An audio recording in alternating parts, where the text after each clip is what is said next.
Hello viewers, run time BD চ্যানেলের পক্ষ থেকে সবাইকে স্বাগতম। বরাবর মতো আজ আমি আপনাদের সামনে হাজির হয়েছি নতুন একটি সাপ্তাহিক চাকরির ডাক পত্রিকা নিয়ে।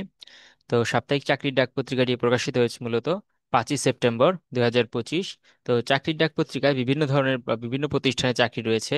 তার মধ্যে সরকারি স্বায়ত্তশাসিত প্রতিষ্ঠান সমূহ, বিভিন্ন শিক্ষা প্রতিষ্ঠান এবং বিভিন্ন পৌরসভা ও কার্যালয়। তো চলুন আমরা একের পর এক দেখতে থাকি যে কোন কোন জায়গাতে চাকরিগুলো রয়েছে। তো প্রথমে দেখতে পাচ্ছি রয়েছে সরকারি ও স্বায়ত্তশাসিত প্রতিষ্ঠান সমূহতে চাকরি। তো প্রথমে যে চাকরি রয়েছে সেটি হচ্ছে বাংলাদেশ সেনাবাহিনী বেসামরিক পদে নিয়োগ। এর পদ সংখ্যা হচ্ছে 890 জন। রয়েছে বাংলাদেশ পানি উন্নয়ন বোর্ডের চাকরি, পদ সংখ্যা হচ্ছে 468 জন। রয়েছে সিভিল সার্জন কার্যালয় নেত্রকোনাতে চাকরি, পদ সংখ্যা 143 জন। রয়েছে সিভিল সার্জনের কার্যালয় হবিগঞ্জতে চাকরি, পদ সংখ্যা হচ্ছে 144 জন। তথ্য ও যোগাযোগ প্রযুক্তি অধিদপ্তরের চাকরি, পদ সংখ্যা হচ্ছে 497 জন। রয়েছে বাংলাদেশ পরমাণু শক্তি কমিশনের চাকরি, পদ সংখ্যা হচ্ছে 41 জন। তো আমি মূলত আপনাদের সামনে তুলে ধরার চেষ্টা করছি কোন কোন জায়গায় চাকরিগুলো রয়েছে এবং মোট কতগুলো পদ সংখ্যা রয়েছে সেগুলো। এবং যদি আমি এই প্রতিষ্ঠানের চাকরিগুলোর যে বিস্তারিত যে পদগুলো রয়েছে সেই সবগুলো পদের নাম যদি একে একে উল্লেখ করতে যাই, তাহলে ভিডিওটি অনেক বড় হয়ে যাবে। তাই আপনাদের মাঝে আমি সংক্ষিপ্ত আকারে তুলে ধরার চেষ্টা করছি মোট কতগুলো পদ আছে কোন প্রতিষ্ঠানে। তো চলুন বাকি পদগুলো দেখে নেওয়া যাক। এরপরে দেখতে পাচ্ছি রয়েছে বাংলাদেশ জুডিশিয়াল সার্ভিস কমিশনের চাকরি, পদ সংখ্যা হচ্ছে 100 জন। রয়েছে ইনভেস্টমেন্ট কর্পোরেশন অব বাংলাদেশের চাকরি, পদ সংখ্যা হচ্ছে 47 জন। রয়েছে স্থানীয় সরকার পল্লী উন্নয়ন ও সমবায় মন্ত্রণালয়ের চাকরি, পদ সংখ্যা হচ্ছে 34 জন। শ্রম ও কর্মসংস্থান মন্ত্রণালয়ের চাকরি। তো এই ছিল মূলত সরকারি ও স্বায়ত্তশাসিত প্রতিষ্ঠান সমূহতে চাকরি। তো এরপরে দেখতে পাচ্ছি রয়েছে শিক্ষা প্রতিষ্ঠান সমূহতে চাকরি।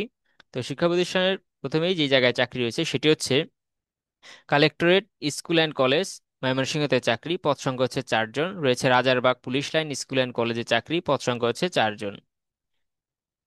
এরপরে রয়েছে সিলেট ক্যান্টনমেন্ট ও পাবলিক স্কুল অ্যান্ড কলেজে চাকরি, পদ সংখ্যা হচ্ছে 15 জন। রয়েছে সেনা পাবলিক স্কুল ও কলেজে চাকরি, পদ সংখ্যা হচ্ছে 16 জন। তো আপনারা আবেদন করতে পারেন হচ্ছে গিয়ে যে প্রতিষ্ঠানগুলো রয়েছে সেই প্রতিষ্ঠানের যে বিস্তারিত ওয়েবসাইট যে লিঙ্ক দেওয়া থাকে সেই লিঙ্কে প্রবেশ করে হচ্ছে গিয়ে আপনারা আবেদন করতে পারেন। তো আমি মূলত আপনাদের সামনে কতগুলো চাকরি বা কতগুলো পদ রয়েছে সেগুলো একটু তুলে ধরার চেষ্টা করছি। আশা করি ভিডিওটি ধৈর্য সহকারে আপনারা দেখছেন। এরপর রয়েছে উপজেলা ও পৌরসভা সমূহতে চাকরি। তো প্রথমে দেখতে পাচ্ছি রয়েছে বড়াইগ্রাম পৌরসভা কার্যালয়ে চাকরি, পদ সংখ্যা হচ্ছে 7 জন। সরাইল উপজেলা পরিষদের চাকরি, পদ সংখ্যা হচ্ছে 2 জন। জেলা প্রশাসকের কার্যালয় লালমনিরহাটে চাকরি, পদ সংখ্যা হচ্ছে 39 জন। তো আরো একটু দেখতে পাচ্ছি রয়েছে সরকারি ও স্বায়ত্তশাসিত শাসিত প্রতিষ্ঠান সমূহতে চাকরি। এর মধ্যে রয়েছে চট্টগ্রাম বন্দর কর্তৃপক্ষতে চাকরি, পদ সংখ্যা হচ্ছে 19 জন। রয়েছে ঢাকা দক্ষিণ সিটি কর্পোরেশনের চাকরি, পদ সংখ্যা হচ্ছে 18 জন। রয়েছে বাংলাদেশ ট্রেড অ্যান্ড ট্যারিফ কমিশনের চাকরি, পদ সংখ্যা হচ্ছে 12 জন। ঢাকা ম্যাস ট্রানজিট কোম্পানিতে চাকরি বা মেট্রো রেলের চাকরি, পদ সংখ্যা হচ্ছে 15 জন। তো এই সংক্রান্ত একটি ভিডিও আমার চ্যানেলে দেওয়া আছে, আপনারা চাইলে একটু দেখে নিতে পারেন কিভাবে আপনারা আবেদন করতে পারেন। এরপরে রয়েছে বাংলাদেশ রপ্তানি প্রক্রিয়াকরণ এলাকা কর্তৃপক্ষতে চাকরি, পদ সংখ্যা হচ্ছে 12 জন। রয়েছে বাংলাদেশ শিপিং কর্পোরেশনের চাকরি, পদ সংখ্যা হচ্ছে 2 জন। তো আরো একটু দেখতে পাচ্ছি শিক্ষা প্রতিষ্ঠানের চাকরি রয়েছে, যেমন আর্ম ফোর্সেস মেডিকেল ইনস্টিটিউটের চাকরি, পদ সংখ্যা হচ্ছে 14 জন। রয়েছে বাংলাদেশ মেরিটাইম ইউনিভার্সিটিতে চাকরি, পদ সংখ্যা হচ্ছে 21 জন। রয়েছে Ishwardi EPZ medical centre trustee বোর্ডের চাকরি, পদ সংখ্যা হচ্ছে 5 জন। তো এই ছিল আমার হাতে থাকা সাপ্তাহিক চাকরির ডাক 5ই সেপ্টেম্বর পত্রিকা যে সকল জায়গায় চাকরিগুলো রয়েছিল সে সংক্রান্ত তথ্য আপনাদের সামনে তুলে ধরার চেষ্টা করলাম। তো যদি আপনাদের এই ভিডিওটি ভালো লেগে থাকে তাহলে ভিডিওটিতে একটি লাইক দিয়ে রাখবেন এবং নিয়োগ বিজ্ঞপ্তি সংক্রান্ত আরো খবরাখবর পেতে চাইলে চ্যানেলটিকে সাবস্ক্রাইব করে রাখতে পারেন।